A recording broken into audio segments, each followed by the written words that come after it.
சிரியால என்ன நடந்திருக்கு? என்ன நடந்திருக்கலாம்? இப்ப சிரியால நடக்கக்கூடிய பிரச்சனைகள்னால என்ன மாதிரி இந்த உலகத்துல பிரச்சனைகள் இவால்வ் ஆகும்? பாபா வாங்கி அவர்கள் சொன்ன மாதிரி, அவங்க கணிச்ச மாதிரி இது ஒரு புது போருக்கான தொடக்கமா இருக்குமா? ஏன் இது ஒரு புது போருக்கான தொடக்கமா இருக்கும் அப்படின்னு பல கேள்விகள் இருக்கு இல்லையா? ஏன்னா சிரியாவோட காலத்தை நம்ம தெளிவா புரிஞ்சுக்கணும். அப்படி புரிஞ்சுக்கிட்டாதான் இப்ப இருக்கக்கூடிய ஜியோ பாலிட்டிக்கல் மூவ்ஸ் நம்மளால புரிஞ்சுக்க முடியும். இதுக்கப்புறம் பிரச்சனைகள் எப்படி இருக்கும், எப்படி இவால்வ் ஆகும், என்ன மாதிரியான அணிகள் பிரியிறாங்க அப்படிங்கிற நம்மளால தெரிஞ்சுக்க முடியும். ஸோ அந்த ஒரு காரணத்தினால இந்த சிரியால என்னதான் நடக்குது, என்ன நடந்திருக்கு, என்ன நடக்கலாம் அப்படிங்கிற ஒரு தெளிவான விளக்கம் என்னோட தனிப்பட்ட கருத்துல இந்த பதிவு முழுக்க இருக்க போகுது. ஸோ எந்த டிலேயுமே இல்லாம பதிவுக்குள்ள போயிடலாம். அனைவருக்கும் வணக்கம். நான் உங்கள் செந்தில். இது உங்கள் செந்தில் டிஃபென்ஸ். பதிவுக்குள்ள போறதுக்குன்னா நம்ம சேனல் சப்ஸ்கிரைப் பண்ணலாம், மறக்காம சப்ஸ்கிரைப் பண்ணிக்கோங்க. சேனல்ங்கிறது Senthil defence, Senthil D coach ரெண்டு சேனலுமே தான். ரெண்டு சேனல்ல பதிவுகள் போறது உங்களுக்கு வாட்ஸ்அப்ல வந்து பாத்தீங்கன்னா நோட்டிபிகேஷன் வந்துடும். ஸோ வாட்ஸ்அப்போட சேனல் லிங்க் டிஸ்கிரிப்ஷன்ல கொடுத்துறேன், அதையும் சப்ஸ்கிரைப் பண்ணிக்கோங்க. உங்களோட தொடர் சப்போர்ட் இருந்துச்சுன்னா இது போல பதிவுகள் போறதுக்கு எனக்கு மோட்டிவேஷனா இருக்கும். உங்களோட அன்பு ஆதரவு எனக்கு எப்ப இருக்கும்ன்ற நம்பிக்கையில பதிவுக்குள்ள போயிடலாம். நவம்பர் 27 ஒரு இருண்ட நாள்.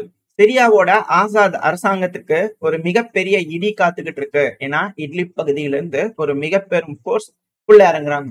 ஏன்ப்பா இது போல ஒரு மிகப்பெரிய போர்ஸ் இருக்கிறாங்க அப்படின்னா இது என்ன தெரியாம போயிடுச்சா? ரஷ்யாவோட இன்டெலிஜென்ஸ் என்ன வீக் ஆயிடுச்சா அப்படிங்கிற போல பல கேள்விகள் இருக்கு இல்லையா? சோ இது போல விஷயங்கள்லாம் தெரிஞ்சுக்கணும் அப்படின்னா நம்ம செப்டம்பர் 4க்கே போகணும். அதாவது அந்த டைம் பீரியட்ல இருந்தே வார்னிங்ஸ் வர ஆரம்பிச்சிருச்சு. எனக்கு நான் உங்களுக்கு இந்த பதிவுக்காக நான் சைட்ல ஒரு இமேஜஸ் மட்டும் வைக்கிறேன். நீங்க அந்த டைம்ல போய் சர்ச் பண்ணி பாத்தீங்கன்னாலே உங்களுக்கு ஏகப்பட்ட நியூஸஸ் வரும். அதை பத்தின டீடைல்ஸ் எல்லாம் வரும்.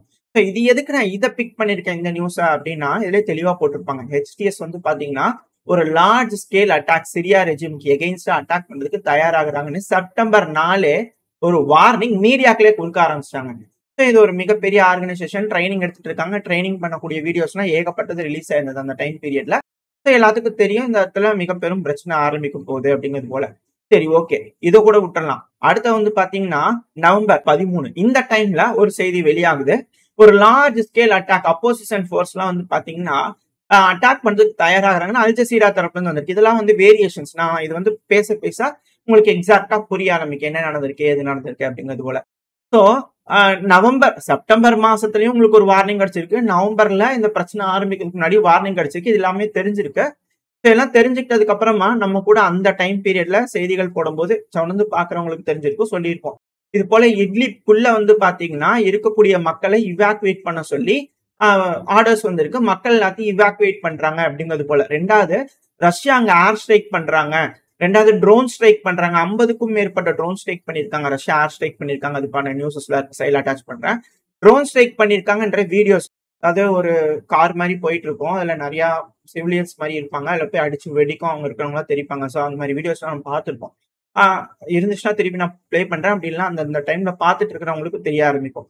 ஸோ ரஷ்யா வந்து மிக பெரும் ட்ரோன் ஸ்ட்ரைக்கா இருக்கட்டும், ஏர் ஸ்ட்ரைக்கா இருக்கட்டும், இட்லிக்குள்ள அந்த டைம்ல இருந்து பண்ணிட்டு தான் இருக்காங்க. அதுக்கப்புறம் வந்து பாத்தீங்கன்னா நவம்பர் 18 இஸ்ரேல் வந்து 15 பிரிட்ஜஸ் சிரியா லெபனான் சைட்ல இருக்கக்கூடிய அந்த கனெக்டிங் பிரிட்ஜஸ் எல்லாத்தையும் அடிக்கிறாங்க, ஏர் ஸ்ட்ரைக் பண்றாங்க. ஸோ இது எல்லாமே ஒரு பெரிய தாக்குதலுக்காக வந்து பாத்தீங்கன்னா ட்ரை பண்ணியிருக்கிறாங்க. இதுல சில செய்திகள் வந்து பாத்தீங்கன்னா அதுவும் இந்த டைம்ஸ் ஆஃப் இஸ்ரேல வந்து பாத்தீங்கன்னா இஸ்ரேல் வந்து ஹெச்டிஎஸ்க்கு எய்டு கொடுத்துருக்காங்க, அதாவது இந்த அட்டாக் வந்து இது பண்ணிக்கிறாங்க அப்படிங்கிற செய்திகள் கூட பார்க்க முடிஞ்சது. எல்லாமே அபிஷியலா நடந்ததா இல்லையான்றது அபிஷியல் வந்து சொன்னாதான் தெரியும். பட் ஆனா இது போல செய்திகள் எல்லாமே பரவலா இருக்கிறது தான் இருந்துச்சு அப்படின்னா சைட்ல நான் உங்களுக்கு அட்டாச் பண்றேன். அந்த செய்திகள் இருக்கும்போது நான் உங்களுக்கு அட்டாச் பண்றேன். ஸோ இது எல்லாமே நடந்த விஷயங்கள். ஸோ இது போல நடக்குது அப்படிங்கும்போது பேக்ரவுண்ட்ல என்னெல்லாம் நடந்திருக்குன்னா நம்ம ஆல்ரெடி பார்த்த மாதிரி தான் பஸ்ர் அல் அசாத் அவர்களோட துருக்கி தரப்புல இருந்து பேசுறதுக்காக ட்ரை பண்ணியிருக்காங்க. என்ன காரணம் அப்படின்னு கேட்டீங்கன்னா, ஏன் இட்லிப்ல பெருமளவுல சண்டை எடுத்து போகணும் துருக்கி, ஏன் வந்து பஸ்ர் அல் அசாத் அவர்களோட பேசணும்னு துருக்கி ஆசைப்படுறாங்க அப்படின்னா, சிரியால இது போல ஒரு சிவில் வார் வந்தபோது இங்க இருக்கக்கூடிய சிரியால இருந்து அகதிகளா பெருமளவுல ஈரோப்புக்கும் துருக்கிக்கும் போனாங்க. இதனால துருக்கி மிக பெருமளவுல பாதிப்படைஞ்சாங்க. ஸோ பஸ்ர் அல் அசாத் அவர்கள்கிட்ட பேசும்போது துருக்கியில இருக்கக்கூடிய அகதிகள் எல்லாத்தையுமே, சிரியாவோட அகதிகள் எல்லாத்தையும் திருப்பி அனுப்புறதை சிரியாக்கே திருப்பி அனுப்பிடலாம் அப்படிங்கிறது போல ஒரு பேச்சு நடந்திருக்கலாம். இல்ல ஏகப்பட்ட விஷயங்கள் இருக்கலாம். இல்ல அகதிகள் அப்படின்னு சொல்லும் போது ஜெர்மனியில மட்டுமே 10 லட்சம் கிட்ட, அதாவது 9 லட்சத்தி சொச்சம் அப்படிங்கும் போல ஒரு கணக்கு இருந்துச்சு. நீங்க பாத்தீங்கன்னாலே தெரியும்.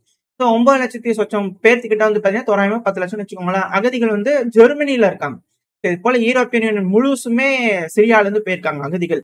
இதுல இருந்து உங்களுக்கு ஒரு விஷயம் புரிஞ்சிருக்கும். இந்த மிடில் ஈஸ்ட்ல வந்து ஏகப்பட்ட சிக்கல்கள் போயிட்டு இருக்கனால, எல்லா பகுதியும் நாசக்காடு பண்ணி வச்சுக்கிறாங்க. எல்லா சூப்பர் பவர்ஸும். எந்த ஒரு காலத்துல அங்க இருக்கக்கூடிய மக்கள் பெருமளவுல அகதிகளா யூரோப்புக்கு போயிருவாங்க. துருக்கியோட அதிபரா துருக்கிய மட்டும் யூரோப்பியன் யூனியன்ல சேர்த்திருந்தாங்கன்னு வச்சுக்கோங்களேன், டோர இங்கேயும் அங்கேயும் ஓப்பன் பண்ணி விட்டாருன்னா, இங்க இருந்து லட்சக்கணக்கான மக்கள் சாரியா தினம் போயிருந்திருப்பாங்க. ஸோ அந்த ஒரு காரணத்தினால கூட துருக்கிய யூரோப்பியன் யூனியன் கூட சேர்த்தல. அதனால கூட ஸ்டாப் பண்ணி வச்சிருக்காங்க அப்படின்னு பல கருத்துக்கள் இருக்கு. நான் உங்களுக்கு சொல்ல வரேன். இதெல்லாமே வதந்திகளா இருக்கு, கருத்துக்களா இருக்கு. மேபி இருக்கலாம் அப்படிங்கிறது என்னோட தனிப்பட்ட கருத்து. ஸோ இப்ப நம்ம விஷயத்துக்கு வந்தாலும் இல்லைனாலும் போலியான டாக்குமெண்ட்ஸ் ரெடி பண்ணி ரஷ்யாக்குள்ளயும் சரி, உக்ரைனுக்குள்ளயும் சரி, ஈரோப்புக்குள்ளயும் சரி, துருக்கியோட தரப்புல இருந்து அனுப்பிட்டு தான் இருக்காங்க. அதுல எந்த ஒரு மாற்றம் இல்லை. ஏன்னா குற்றச்சாட்டுகள் நிறைய இருக்கு. செய்திகள் நீங்க தேடி பார்த்தாலே உங்களுக்கு கிடைக்கும். இப்ப நம்ம மெயின் விஷயத்துக்கு வந்துடலாம். இப்ப இது போல அகதிகள் அதிக அளவுல ஒரு நாட்டுக்குள்ள போனாங்கன்னா என்ன பிரச்சனை அப்படின்னா, அந்த நாட்டோட எக்கனாமி பிரச்சனையாகும். 2வது அவங்க போறதுனால துருக்கியோட மக்களுக்கு பிடிக்கல. இதனால எர்டகன் அவர்களோட மதிப்பு மரியாதையும் துருக்கியில கம்மியாக ஆரம்பிக்குது. அதனாலதான் அவர் வந்து பாத்தீங்கன்னா துருக்கியோட தெற்கு பகுதியில நம்ம ஒரு பஃபர் ஜோன் உருவாக்கணும்னு சொல்லிட்டு அந்த பகுதியில பஃபர் ஜோன் அமெரிக்கா ஆதரவு பெற்ற படை எஸ்டிஎஃப்க்கு எகெயின்ஸ்டா வந்து பாத்தீங்கன்னா எஸ்டிஎஃப்பும் தீவிரவாத அமைப்புன்னு டிக்ளேர் பண்ணிட்டு இருக்காங்க. அதுல சில நபர்கள்லாம் தீவிரவாதிகள்னு சொல்லி அமெரிக்கா தரப்புலேருந்து சொல்லியிருக்கிறாங்க. இருந்தாலும் அங்க இருக்கக்கூடிய ஆயுதங்கள் அவங்க வந்து பாத்தீங்கன்னா குருதின மக்களுக்கு தான் உதவுறது அங்க போய் ஆயுள் எடுத்துக்கிட்டு இருக்காங்க. அதுவா இருக்குது. இருந்தாலும் அந்த பகுதியில வந்து பாத்தீங்கன்னா ஒரு பஃபர் ஜோனை உருவாக்கி போர் தொடுத்து ஒரு பஃபர் ஜோனை உருவாக்கி அந்த இடத்துல அகதிகள்லாம் கொண்டு போய் வச்சிடலாம் அப்படிங்கிறது போல அவங்க தரப்புல இருந்து எல்லா வேலைகளும் செஞ்சுட்டு இருக்காங்க. ஸோ இதெல்லாம் நடந்த ஒரு விஷயம். இந்த ஒரு காரணம் பஸ்ர் அல் அசாத் கூட பேசணும், நார்மலைசேஷன் டைஸை கொண்டு வரணும்னு ட்ரை பண்ணாங்க. பஸ்ர் அல் அசாத் அவர்கள் ஏன் பேசல அப்படின்னா, அவர் அசாசினேஷன் பண்ண ட்ரை பண்ணதா இருக்கட்டும், அவரோட ஆட்சி கலைக்க ட்ரை பண்ணதா இருக்கட்டும், ஏகப்பட்ட விஷயங்கள் இந்த இதே இட்லிப் பிரச்சனையிலிருந்து ஆரம்பிச்சதுதான். அதுக்கப்புறமா மீட்டு அலப்போல்லாம் சண்டை பிடிச்சு மீட் எடுத்தக்கூடிய வரலாறுகள்லாம் இருக்கு. அந்த டைம்ல நடந்த ஒரு இதனால பஸ்ர் அல் அசாத் அவர்கள் பேசவே இல்லை. அதுல வந்து விலகியே இருந்திருக்காரு. துருக்கியோட அதிபரை வந்து மீட் பண்ணிக்கவே இல்லை. சோ இப்படி இருக்கக்கூடிய ஒரு சூழ்நிலை தான் பொறுத்து பார்த்த எர்டகன் அவர்கள் ஒரு அட்டாக்க பிளான் பண்ணியிருக்காங்க. அப்படி அட்டாக்க பிளான் பண்ணும்போது அமெரிக்காவா இருக்கட்டும், இஸ்ரேலா இருக்கட்டும், இவங்க எல்லாருக்குமே ஒரு சந்தோஷம் தான். அவங்க எல்லாருமே சப்போர்ட் பண்ணியிருக்காங்க. ஒரு கட்டத்துல எல்லாமே வெட்ட வெளிச்சமா தெரியுது. ஏன்னா ரஷ்யாவுக்கு ஒரு செகண்ட் ஃப்ரண்ட் ஓபன் பண்ணும். ரஷ்யா உக்ரைன்ல ரொம்ப ஸ்ட்ராங்கா இருக்காங்க. அவங்களை வீக் ஆக்கணும்னா பல முனைகள்ல அவங்களை போர் தொடுக்கிறதுக்கு இழுத்து விடணும். இப்போ சிரியால வந்து ஒரு செகண்ட் ஃப்ரண்ட் ஓபன் பண்ணி விடுறாங்கன்னா ரஷ்யா இங்கேயும் ஆர்ட்லரி ஷெல்களை சப்ளை பண்ணும். இங்கேயே வந்து பாத்தீங்கன்னா ஃபேம் குண்டுகளை டெலிவரி பண்ணணும். ஏகப்பட்ட விஷயங்கள் இருக்கு. இப்ப ரஷ்யாவுக்கு பிரச்சனை இல்லை. டாடா பாய் பாய் நீங்களே பாத்துக்கோங்க அப்படிங்கிறது போல அவங்க பாட்டுக்கு விட்டுட்டு ரிட்டர்ன் கிளம்ப ஆரம்பிச்சிட்டாங்க. இது வந்து ரஷ்யாவுக்கு ஒரு தோல்வி அப்படிங்கிறது போல சொல்றாங்க. இப்ப இந்த பேசும்போது இது தோல்வியா இல்லையா அப்படிங்கிறது உங்களுக்கே புரிய ஆரம்பிக்கும். ஏன்னா என்னோட கருத்துல என்னோட கண்ணோட்டத்துல என்ன இருக்கு அப்படிங்கிறது போல பார்க்கலாம். இப்ப ரஷ்யா வந்து ஒரு இழப்பு தான். இங்க இருக்கக்கூடிய நேவல் பேஸ் வந்து பாத்தீங்கன்னா நீங்க கேட்டிருந்தீங்க அந்த லத்திகா கவர்னரேட், அரஸ் கவர்னரேட் அங்க வந்து முழுசும் இப்போ பஸ்ர் அல் அசாத் அவர்கள் படைகள்ல ஹெச்டிஎஸோட கண்ட்ரோலுக்கு வந்துருச்சு. பட் ஆனா இன்னும் போர்ட்டும் சரி அங்க இருக்கக்கூடிய ஏர்பேஸும் சரி அவங்க கட்டுப்பாட்டுக்குள்ளதான் இருக்கு. லாவ்ரோவ் அவர்கள் சொல்லியிருந்தாங்க இப்போதைக்கு அங்க எந்த பிரச்சனையும் இல்லை அப்படிங்கிற சொல்லியிருக்காங்க. பட் ஆனா பெருமளவுல ஆயுதங்கள் எல்லாத்தையும் இவாக்குவேட் பண்ணிட்டே இருக்கிறாங்க. ஹெச்டிஎஸ் வந்து ரெக்வஸ்ட் பண்ணிருக்காங்க வச்சுக்கோங்களேன் நீங்களே அப்படிங்கிற ரெக்வஸ்ட் பண்ணிக்கிறாங்கன்னு தேவைப்படுது இல்லையா? அந்த ஒரு காரணத்தினால பட் ஆனா பெருமளவுல எடுக்க வேண்டியதெல்லாம் எடுத்துட்டு கிளம்பிட்டாங்க ரஷ்யா அப்படிங்கிற சொல்லப்பட்டது. இப்போதைக்கு பேஸ் மட்டும் அவங்க கட்டுப்பாட்டுல இருக்கு. கூடிய சீக்கிரம் அங்க இருந்து போயிருவேன்றாங்க. இதுக்கு நடுவில் வந்து பாத்தீங்கன்னா ரஷ்யாவோட வீரர்கள்லாம் இருந்திருப்பாங்க இல்லையா? எஸ்டிஎஃப் கட்டுப்பாட்டுக்குள்ள இருக்கக்கூடிய பகுதிகள்லயும் ஆசாத் கவர்மெண்ட்டுக்கு உட்பட்ட சில பகுதிகள் இருந்துச்சு. மேப்ல உங்களுக்கு காட்டும் போது தெரியும். நான் உங்களுக்கு இந்த 27 நம்பருக்கு முன்னாடி இருக்கக்கூடிய மேப் சைட்ல ஸ்கிரீன்ஷாட்டோட இருக்கும். அதை பாத்தீங்கன்னாலே தெரியும். அந்த எஸ்டிஎஃப்ல வந்து பாத்தீங்கன்னா ரெட் கலர்ல குட்டி குட்டி பாயிண்ட்ஸா இருக்கு இல்லையா? ஸோ அங்க இருக்கக்கூடிய ரஷ்ய வீரர்கள்லாம் இருந்தாங்க. அவங்க எல்லாரும் வெளியே போகணும். ஏன்னா நாங்க சண்டை இல்லைங்க, நாங்க கிளம்புறோங்க அப்படிங்கிற அவங்க பேசிட்டாங்க. ஸோ அதனால எஸ்டிஎஃப் துணையோட துருக்கியோட பார்டர் வரைக்கும் வந்து பாத்தீங்கன்னா கொண்டு போட்டிருக்காங்க. மேபி துருக்கிக்குள்ள போகலாம், இல்லைன்னா வந்து பாத்தீங்கன்னா அர்மேனியாக்குள்ள போகலாம், இல்லைன்னா அசர்பைஜானுக்குள்ள போகலாம், எங்க வேணாலும் போகலாம், இல்ல ஈரான்குள்ளயும் போயிடலாம். நம்மளுக்கு தெரியாது. பட் ஆனா அவங்களோட கட்டுப்பாட்டுக்குள்ள சேஃபா ஒரு காரிடோர் ஓபன் பண்ணி விட்டு ரஷ்ய வீரர்களை கூட்டிட்டு போறாங்க. அதுக்கான வீடியோ பதிவுகளோட இருக்கும். இவாக்குவேட் பண்ண ஆரம்பிச்சிட்டாங்க. இல்ல இன்னொரு சிக்கல், வேக்னரோட படை வீரர்கள் மட்டும் இன்னுமே சிரியாவோட இந்த பல்மேரா அந்த டெசர்ட் ரீஜன்ல வந்து மாட்டி இருக்காங்க.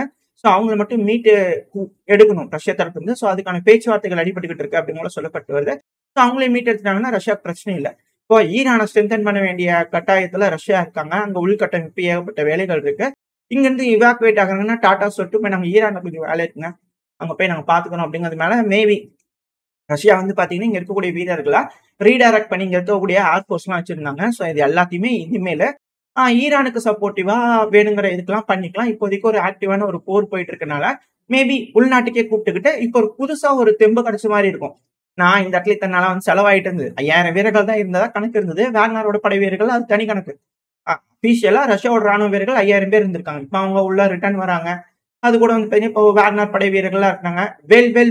வெல் எக்ஸ்பீரியன்ஸ்டு பெர்சன்ஸ் இவங்கலாம். இவங்க எல்லாருமே திரும்பி உக்ரைனுக்கு வரதுனால, இந்த இடத்துல அமெரிக்காவும் மேற்கு போட்ட பிளான் தான் வந்து பார்த்தீங்கன்னா சொதப்பி இருக்கு. இந்த இடத்துல அவங்க சண்டையே பிடிக்கல.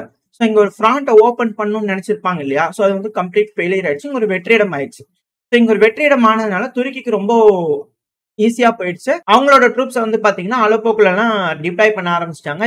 இப்போ அமெரிக்காவோட ஆதரவு பெற்ற படைகள் இருக்கு இல்லையா, எஸ்டிஎஃப், அது மேல தாக்குதல் பண்ணி அந்த மஜிப்லாம் மீட்டெடுத்தாங்க. இப்போ இந்த கரண்டா டிசம்பர் 9 அடிப்படையில வந்து பாத்தீங்கன்னா எந்த அளவுக்கு இட்லி முன்னேறி இருக்கிறாங்க அப்படிங்கிறது உங்களுக்கு தெரியும்.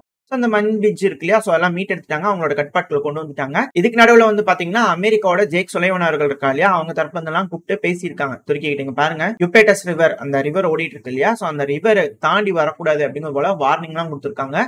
அந்த பகுதிகள் வந்து பெருமளவுல வீழ்ந்துருச்சு. இப்ப அதோட நிற்க போறது கிடையாது. ஏன்னா தெற்கு பகுதியில, சிரியாவோட தெற்கு பகுதியில ஒரு பஃபர் ஜோனை உருவாக்க போறதா அவங்க தரப்புன்னு சொல்லிக்கிறாங்க.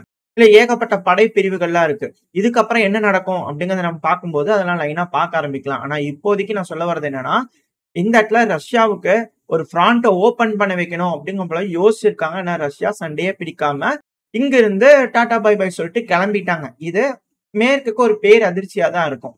ஏன் அப்படின்னா, துருக்கி இந்த இடத்துல ஸ்ட்ரென்த் ஆக ஆரம்பிச்சிட்டாங்க இந்த பிராந்தியத்துல அப்படின்னா பல நாடுகளுக்கு நல்லது கிடையாது. பல நாடுகளும் சேர்ந்துனா அதுல அமெரிக்காவும் குறிப்பிட்டு தான். ரஷ்யாவுக்கு வந்து பிரச்சனை தான். பட் ஆனா அவங்க இப்போதைக்கு கேர் பண்ண வேண்டியதா இல்ல. இது என்னோட பிரச்சனை இல்ல, நீங்களே பாத்துங்க அப்படிங்கிற அவங்க கைகளை விட்டு போயிட்டாங்க. சோ இதுக்கு மேல அமெரிக்காவும் துருக்கிக்கு இங்க சண்டை வருமா அப்படின்ற பல கேள்விகள் இருக்கு. ஏன் இவங்களுக்குள்ள சண்டை வரும், ஏன் இவங்க ஒத்துமையா போய்க்க முடியாதா அப்படிங்கிற கேள்விகள்லாம் இருக்கு இல்லையா. இதுக்கான பதில் நம்ம அடுத்த பகுதியில பார்க்க ஆரம்பிக்கலாம். மேபி ஒரு வீடியோ அதுல போடுவாங்க செந்தலி ஃப்ரெண்ட்ஸ் செந்தலி கோச்ல. ஸோ 2 சேனல்லையும் பார்த்துக்கோங்க. அப்போ அடுத்தடுத்ததான் போடும்போது உங்களுக்கு ஒரு கண்டினியூட்டி கிடைக்கும். ஸோ அடுத்த பதிவுல என்ன காரணம், இவங்களுக்குள்ள ஏன் சண்டை வரும் அப்படிங்கறத நம்ம அடுத்த பதிவுல பார்க்க ஆரம்பிக்கலாம். இதோட இந்த பதிவு நான் முடிச்சுக்கலாம். இந்த பதிவு எப்படி இருந்துச்சு, இந்த பதிவு உங்களுக்கு பிடிச்சிருக்கா? ஏன்னா இந்த பதிவுல நம்ம ஒரு ஓவரா ஒரு தூரலா என்ன நடந்திருக்கு அப்படிங்கறத பார்த்திருக்கோம். செய்திகளின் அடிப்படையில என்ன நடந்திருக்கலாம் அப்படிங்கறத பார்த்திருக்கோம். ஸோ அடுத்தடுத்த பதிவை தொடர்ந்து பார்க்கும்போது உங்களுக்கு கிளாரிட்டி கிடைக்க ஆரம்பிக்கும். நான் எப்படி யோசிக்கிறேன் அப்படிங்கறத பொறுத்து. ஸோ அதை பொறுத்து உங்களோட கமெண்ட் செக்ஷன்ல ஏதாவது கேள்வி இருந்துச்சுன்னா நீங்களும் கேட்டீங்கன்னா அடுத்தடுத்து பார்க்க ஆரம்பிச்சிடலாம். ஸோ இதோட இந்த பதிவை நான் முடிச்சுக்கலாம். இந்த பதிவு நல்லா இருக்கும் நம்பிக்கை. அடுத்த பதிவு உங்களை சந்திக்கிறேன். Stay safe. பை.